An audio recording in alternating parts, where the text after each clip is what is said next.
Put the boxes up, then we put the pipe in, and then after we put the pipe in, then we push the wire through the boxes. And after we push the wire through the boxes, that's when we connect the devices like the switches or the outlets or whatever. We connect that to the wire and then attach it to the box.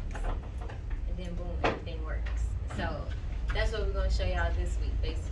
So there's like a spring inside of each wire nut that twists onto the wire to make it a solid seal. If you guys can see the little silver spring. And it twists into. My dad was instructing me. Okay, so look y'all, this is what I'm saying. So the copper, the insulation protects the copper. So wire is just copper and insulation. We gotta remove the insulation from the copper when we're ready to make it work. Like when we're ready to power something up, like we wanna turn our lights on, we wanna turn our TV on. That's when we twist the copper together. Safest, which is the ground. the white is the second safest, and then the red and the black is the dangerous ones, the ones that power up. Put it in there, turn it sideways a little bit, close it.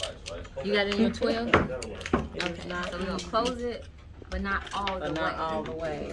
Then we're gonna use this thumb and push it against there. So yo, 12.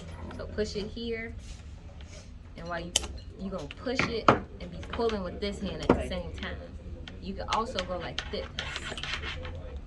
So let me see. Keep it exactly. Nope. Put it back how you had it so I can see.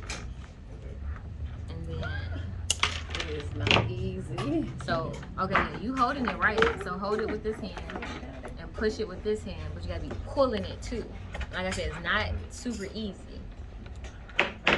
So right. So if y'all want to use these Wagos, you need the copper exposed. So he did his really good. Good and bad. So this one is correct because we can't see any copper under it. And when we pull it, it's not coming out. And that's what we want. We don't want it to come out. But this one is bad because the copper is exposed. And remember, if anything touch that copper, it can catch on fire.